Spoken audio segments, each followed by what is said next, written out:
العليم بخطوات النفوس مرة بعد مرة. أشهد أن لا إله إلا الله وحده لا شريك له،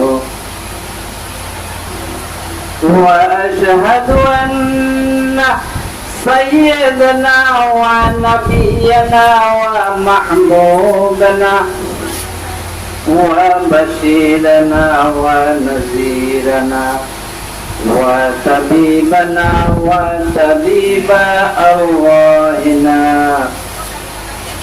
وحبيبنا وحبيب ربنا محمدا عبده ورسوله الذي جعله الله لعيون العالمين قوة ولوجود الأنام عزة ونصرة. أرسله بالحق بشيرا ونذيرا وداعيا إلى الله بإذنه وسراجا منيرا. أما بعد فقد قال الله تعالى في كلامه المجيد وفي فرقانه الحميد. بسم الله الرحمن الرحيم. إن الله وملائكته يصلون على النبي يا أيها الذين آمنوا صلوا عليه وسلموا تسليما. اللهم صل على سيدنا مولانا محمد وعلى آله سيدنا مولانا محمد. اللهم صل على سيدنا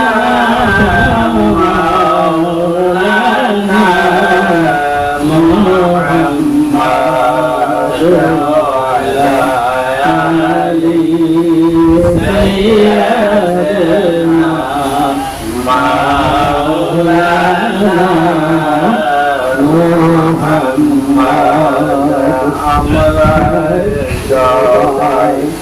سلام جاناي دয়ালু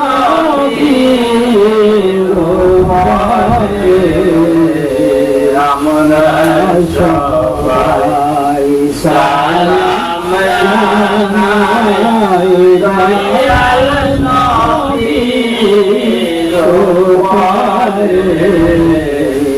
দয়া করে সবায়াত করবেন রোজাশানে ময়দানে। আল্লাহুম্মা সাল্লি আলা সাইয়্যিদিনা মাওলানা মুহাম্মাদ ওয়া আলা سيدنا مولانا محمد.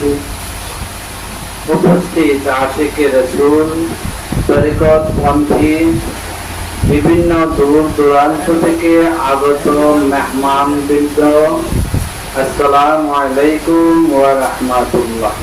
ওয়া আলাইকুম আসসালাম ওয়া রাহমাতুল্লাহ। আপনারা সবাই অবগত, এই মাসের নাম হলো সফর মাস। এই মাসে আপনার আমার প্রিয় নবীজি হযরত মুহাম্মদ সাল্লাল্লাহু আলাইহি ওয়াসাল্লাম অসুস্থ হয়েছিলেন এবং মাসের শেষ সপ্তাহে, যার দরুন আমরা এই সফর মাসে একখান তারিখ উদযাপন করি যাকে বলা হয় আখেরি চাহার সোমবার। এই অসুস্থতার পর আল্লাহ নবীজি রবিউল আউয়ালে 11 তারিখ দিবাগত রাতও না, আবার 12 তারিখও না, এমন এক সময়ে দুনিয়াতে তশরীফ আনছিলেন। ওই তারিখটা হলো আমাদের জন্য উৎসব, আর আজকের তারিখটা হলো দুঃখ। তাহলে আজকে আমরা নবীজির কিভাবে রূপ হয়েছিল এবং কিভাবে দুনিয়া থেকে বিদায় গ্রহণ করছিলেন সেটাই আমরা জানা প্রয়োজন। বিসমিল্লাহির রহমানির রহিম। আলহামদুলিল্লাহি ফাতিহি আবওয়াবির রাহমাতি লিমান ক্বারা'a وجابر كسر لمن تجلل إليه وخدع। সমস্ত প্রশংসা আল্লাহর, যিনি খুলেছেন রহমতের দরজা সেই ব্যক্তির জন্য যে করাঘাত করে সেই রহমতের দরজায়, আর সংশোধন করে দেন সেই ব্যক্তির জীর্ণ অবস্থা যে কাকুতি মিনতি করে তার রহমতের দরজায়, আর হটানো হয় না সেই ব্যক্তিকে তার দরবার হতে যে আল্লাহর কিতাব ও নবীর আহলে বায়াতকে অনুসরণ করে। হুম দারাজাতু ইনদাল্লাহ, আল্লাহর নিকট মানুষের মর্যাদা বিভিন্ন স্তরের। ওয়াল্লাহু বাসীরুম বিমা ইয়ামালুন, আর আল্লাহ দেখেন মানুষ যা করে। আমার দয়াল রাসূল পাক সাল্লাল্লাহু আলাইহি ওয়াসাল্লাম ওফাতের সময়কালে হযরত জিবরাইল আলাইহিস সালামকে জিজ্ঞাসা করেন, হে জিবরাইল, আমার পর উম্মতের রক্ষণাবেক্ষণকারী কে হবে? এর জবাবে আল্লাহ পাক হযরত জিবরাইল আলাইহিস সালামকে ওহী করেন, আমার হাবিবকে সুসংবাদ দিয়ে দেন, উম্মতের ব্যাপারে আমি তাকে লজ্জিত করব না।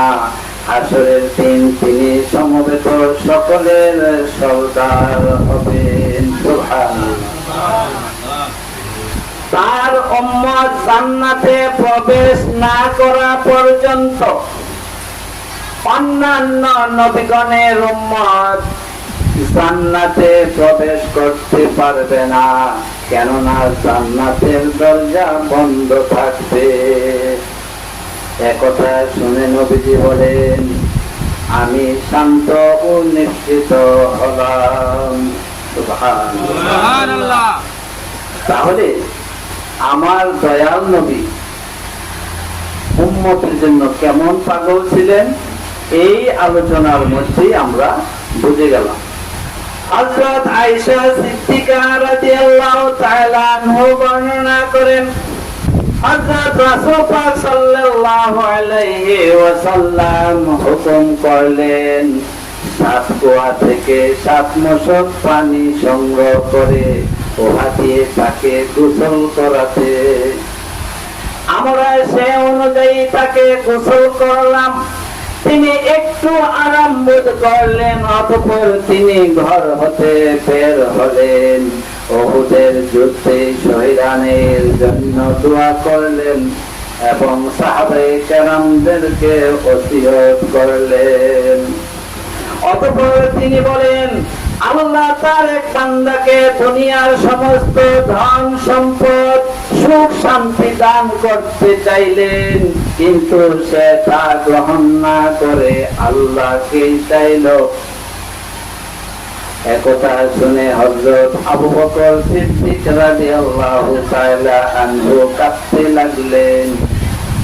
হযরত আয়েশা সিদ্দিকা রাদিয়াল্লাহু তাআলা আনহা আরো বর্ণনা করেন, নির্দিষ্ট দিনে পালাক্রমে হযরত রাসূল পাক সাল্লাল্লাহু আলাইহি ওয়াসাল্লাম আমার ঘরে আমার কোলে ইন্তেকাল করেন।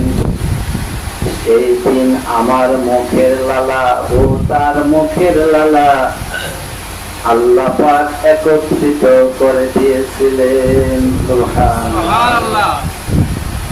অতঃপর হযরত রাসূল পাক সাল্লাল্লাহু আলাইহি ওয়াসাল্লাম উপরের দিকে হাত উঠিয়ে উচ্চারণ করলেন, আর-রাফি আল-আলা, সেই প্রিয়তম বন্ধুকে চাই। হযরত সাঈদ ইবনে আব্দুল্লাহ রাদিয়াল্লাহু তাআলা আনহু আরো বর্ণনা করেন, আনসারগণ যখন বুঝতে পারলেন যে হযরত রাসূল পাক সাল্লাল্লাহু আলাইহি ওয়াসাল্লামের শরীর অবসন্ন হয়ে এসেছে, তখন ঘরের চারিপাশে তারা বেকুল হয়ে ঘুরতে লাগলো। তখন হযরত আলী রাদিয়াল্লাহু তাআলা আনহু ও হযরত আবুল ফজল ইবনে আব্বাস রাদিয়াল্লাহু তাআলা আনহু হযরত রাসূল পাকের খেদমতে যে আরজ করলেন, ইয়া রাসূলুল্লাহ, লোকেরা আপনার ঘরের চারিপাশে বেকুল হয়ে ঘুরছে। অতঃপর হযরত রাসূল পাক সাল্লাল্লাহু আলাইহি ওয়াসাল্লাম হযরত আলী রাদিয়াল্লাহু তাআলা আনহু ও হযরত আবুল ফজল রাদিয়াল্লাহু তাআলা আনহুর কাঁধে ভর দিয়ে ঘর থেকে বের হয়ে মসজিদে গেলেন।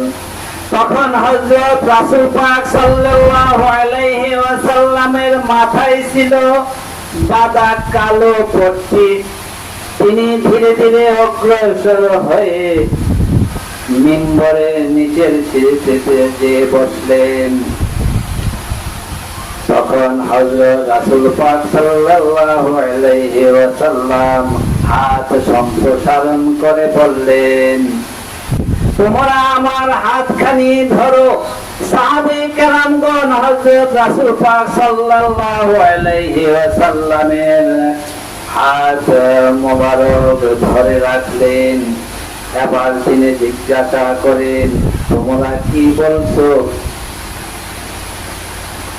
তারা বললেন, ইয়া রাসূলুল্লাহ, আমাদের ভয় হচ্ছে যদি আপনার উপাত হয়ে যায়।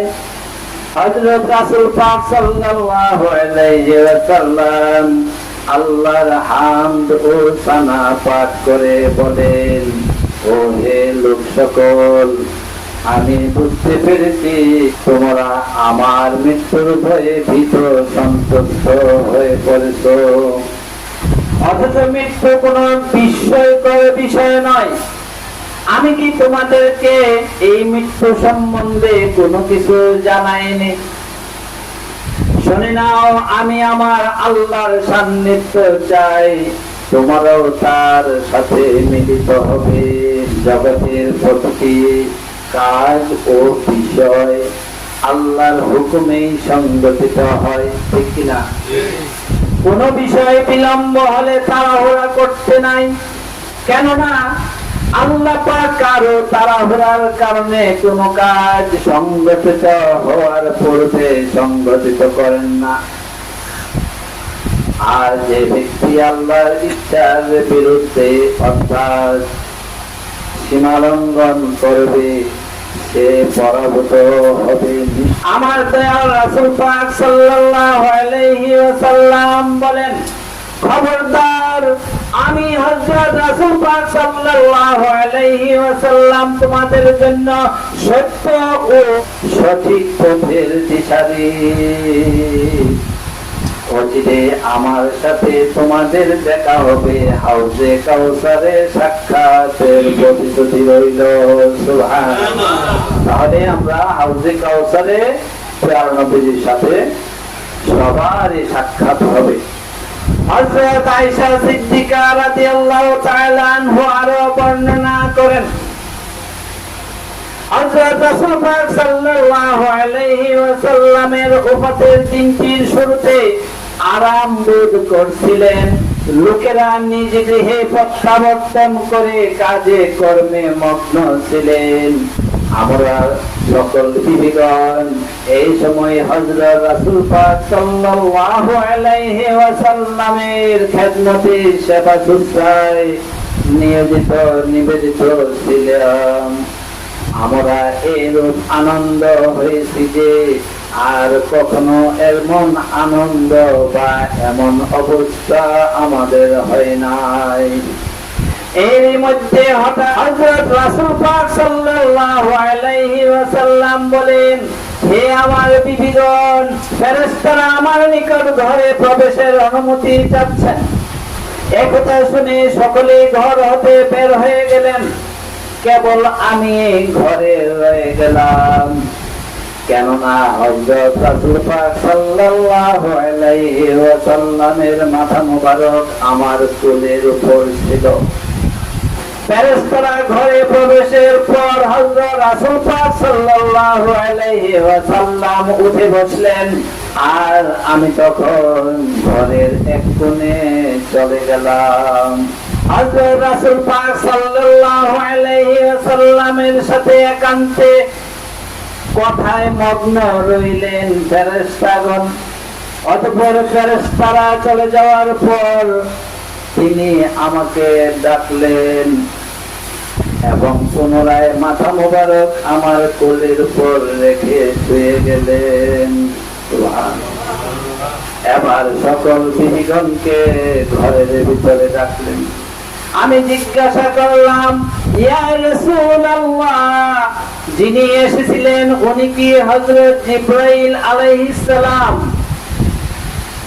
তিনি উত্তরে বলেন, না, উনি হলেন হযরত আজরাইল আলাইহিস সালাম।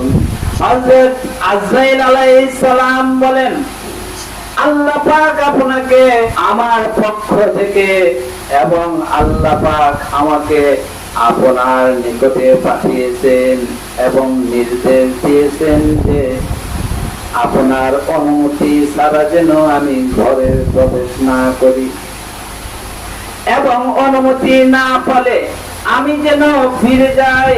আরো হুকুম করলেন, আপনার অনুমতি ছাড়া যেন আপনার রূহ কবজ না করি। আল্লাহর রাসূল বলেন, বিরত হন।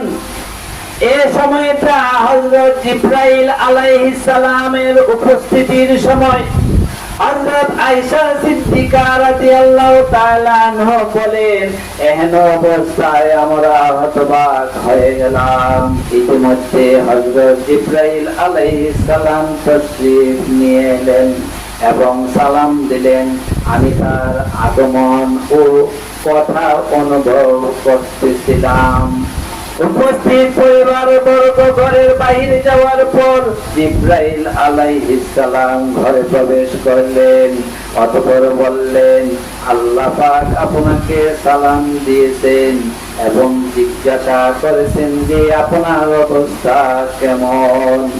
যদিও আল্লাহ পাক সর্ব বিষয়ে পরিজ্ঞাত, তবু আপনার সম্মান ও মর্যাদা বৃদ্ধির জন্য এবং সমস্ত মাখলুকাতের উপর যে আপনার শ্রেষ্ঠত্ব ইহা বোঝানোর জন্য এরূপ জিজ্ঞাসা করেছেন। সেই সঙ্গে আপনার উম্মতের মাঝে এর প্রচলন ঘটানোর উদ্দেশ্য হযরত জিবরাইল আলাইহিস সালাম বলেন, আপনি সুসংবাদ নিন, আল্লাহ আপনার জন্য সর্বোচ্চ প্রশংসিত স্থান প্রস্তুত রেখেছেন। হযরত রাসূল পাক সাল্লাল্লাহু আলাইহি ওয়াসাল্লাম বলেন, হে জিবরাইল, আমার কাছে আজরাইল আলাইহিস সালাম এসেছিলেন তিনি আমাকে আমার বিষয় জানিয়েছেন। জিবরাইল আলাইহিস সালাম বলেন, ইয়া রাসূলুল্লাহ, আপনার পরওয়ারদিগার আপনার জন্য উদ্গ্রীব। আর হযরত আজরাইল আলাইহিস সালাম আজ পর্যন্ত কারো নিকট অনুমতি নিয়ে প্রবেশ করেন নাই। আপনার পরওয়ারদিগার আপনার সম্মান ও মর্যাদা বৃদ্ধি করতে চান। সুতরাং আজরাইল আলাইহিস সালাম উপস্থিত হলে তাকে ফিরাবেন না। অতঃপর হযরত রাসূল পাক সাল্লাল্লাহু আলাইহি ওয়াসাল্লাম বলেন, হে ফাতেমা, আমার নিকটবর্তী হও। হযরত রাসূল পাক সাল্লাল্লাহু আলাইহি ওয়াসাল্লাম মা ফাতেমা রাদিয়াল্লাহু তাআলা আনহাকে কি যেন এক গোপন কথা কানে কানে বললেন। মা ফাতেমা কেঁদে গেলেন। অতঃপর হযরত রাসূল পাক সাল্লাল্লাহু আলাইহি ওয়াসাল্লাম তাকে আবার কাছে নিয়ে কানে কানে এক গোপন কথা বললেন। মা ফাতেমা রাদিয়াল্লাহু তাআলা আনহা তখন হেসে উঠলেন। এমন কি কথা ছিল? একটা আশ্চর্যজনক বিষয় দেখলাম। পরবর্তীতে তাকে জিজ্ঞাসা করা হলে তিনি বলেন, রহস্য খুলে বলেন, প্রথমবার তার মৃত্যু সংবাদ আমাকে দিয়েছিলেন। দ্বিতীয়বার তার সাথে বেহেশতে সর্বপ্রথম আমি মিলিত হব, এই জন্যই আমি প্রথমে কাঁদছিলাম এবং দ্বিতীয়বার হাসছিলাম। অতঃপর হযরত রাসূল পাক সাল্লাল্লাহু আলাইহি ওয়াসাল্লাম ইমাম হাসান ও হোসেন রাদিয়াল্লাহু তাআলা আনহুকে কাছে নিয়ে চুম্বন করেন। হযরত আয়েশা সিদ্দিকা বলেন, হযরত আজরাইল আলাইহিস সালাম আগমন করে সালাম দিয়ে ঘরে প্রবেশের অনুমতি প্রার্থনা করেন। অতঃপর হযরত রাসূল সাল্লাল্লাহু আলাইহি ওয়াসাল্লামের নিকট আরজ করলেন, এবার আপনার মসজিদে অনুমতি প্রার্থনা হলে রূহ কবজ করব। তখন হযরত রাসূল পাক সাল্লাল্লাহু আলাইহি ওয়াসাল্লাম বলেন, আলহিকনি বিরাব্বিল আলা, মহান আল্লাহ পাকের সান্নিধ্য এখন আমাকে পৌঁছিয়ে দেন। আজকে তাই হবে। আল্লাহ পাক আপনার জন্য উদ্গ্রীব, তবে এখনো কিছু সময় বাকি আছে। এই বলে তিনি ঘর থেকে বেরিয়ে যান। হযরত ইবনে মাসউদ রাদিয়াল্লাহু তাআলা আনহু বলেন, হযরত রাসূল পাক সাল্লাল্লাহু আলাইহি ওয়াসাল্লাম অনুমতি দিয়ে হযরত আবু বকর সিদ্দিক রাদিয়াল্লাহু তাআলা আনহুকে বলেন, হে আবু বকর, তুমি কিছু বলো। তখন তিনি বলেন, ইয়া রাসূলুল্লাহ, আপনার উপাত কি নিকটবর্তী? তিনি বলেন, হ্যাঁ, আমার উপাত নিকটবর্তী। তিনি আরজ করলেন, ইয়া রাসূলুল্লাহ, আপনাকে গোসল কে দিবে? তিনি বলেন, আমার আহলে বায়াত যারা। কি পারতেন না অন্য করে বলতেন?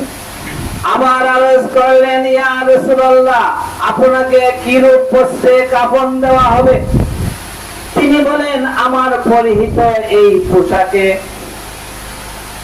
আবার আরজ করলেন, ইয়া রাসূলুল্লাহ, আপনার জানাজার নামাজ কে পড়াবে? এ কথা বলে আমরা সকলে কেঁদে পড়লাম এবং রাসূল পাক সাল্লাল্লাহু আলাইহি ওয়াসাল্লাম কেঁদে দিলেন। অতঃপর তিনি বলেন, আল্লাহ তোমাদের ক্ষমা করুন এবং তার হাবিবের পক্ষ থেকে উত্তম বিনিময় তোমাদেরকে দান করুন। তোমরা আমার গোসল করানোর পর এবং কাফনের কার্য সম্পাদন করার পর এই ঘরেই আমার কবরের পাশে খাটিয়াটি রেখে দিও। কিছুক্ষণের জন্য তোমরা ঘর থেকে বের হয়ে যেও। সর্বপ্রথম মহান আল্লাহ পাক আমার প্রতি দয়া ও রহমতের সালাত এবং সালাম পড়বেন। আমাদের মতো জানাজা কিন্তু নবীদের হয় না। অতঃপর ফেরেশতাগণ অনুমতি প্রাপ্ত হবেন। তাদের মাঝে সর্বপ্রথম হযরত জিবরাইল আলাইহিস সালাম, তারপর হযরত মিকাইল আলাইহিস সালাম, তারপর হযরত ইসরাফিল আলাইহিস সালাম, তারপর হযরত আজরাইল আলাইহিস সালাম সহ প্রচুর ফেরেশতাগণ দুরূদ ও সালাত আদায় করবেন। অতঃপর সর্বপ্রথম তোমাদের ইমাম, আমার পরিবার বর্গ, আত্মীয়গণ, কি বলছেন? সাহাবাদেরকে বলছেন তোমাদের ইমাম কে কে? পরিবার বর্গ এবং বংশ। অতঃপর সর্বপ্রথম তোমাদের ইমাম, আমার পরিবার বর্গ, আত্মীয়গণ দুরূদ ও সালাম আদায় করবে। অতঃপর তোমরা সকলে দলবদ্ধ হয়ে পালাক্রমে তোমরা সবাই দুরূদ ও সালাম আদায় করবে। সুবহানাল্লাহ। তাহলে নবীজির জানাজা এবং নামাজ কিভাবে হয়েছিল? দুরূদ এবং সালাম দিয়া দিয়া সবাই সামনে দিয়া গেলেন। প্রথমে আল্লাহ পাক করলেন, তারপর ফেরেশতারা করলেন, তারপর নবীজির পরিবার বর্গ এবং আত্মীয়গণ, তারপরে সাহাবায়ে কেরাম, তারপরে উম্মত যারা ছিল সকলে। কিন্তু এখানে ধারাবাহিকতা আছে। কোন সাহাবা নবীর পরিবারের আগে কিন্তু নামাজ আদায় করতে পারে নাই। এখানে কিন্তু অনেকে এই জিনিসটা বোঝে না এবং ওয়াজের মধ্যে এটি সিরিয়াল করেন। আমার আরজ করলেন, ইয়া রাসূলুল্লাহ, আপনাকে কবরে কে স্থাপন করবে? তিনি বলেন, আমার আহলে বায়াতের মধ্যে নিকটতম আত্মীয়গণ। কি আর আছে না সাহাবারা কারাম? কেউ তো কোনো কিছুর মাঝে প্রথম স্থানে রাখছেন, সব আল্লাহ। কিন্তু তাদের সাথে থাকবে বিপুল সংখ্যক ফেরেশতা। তোমরা তাদেরকে দেখবে না, কিন্তু তারা তোমাদেরকে দেখবে। আমার পক্ষ থেকে পরবর্তী উম্মতের নিকট তোমরা যত আমার সাহাবে আছো, তারা দ্বীনের সবকিছু পৌঁছে দিবে। ওয়া আখিরু দাওয়ানা আনিল হামদুলিল্লাহি রাব্বিল আলামিন।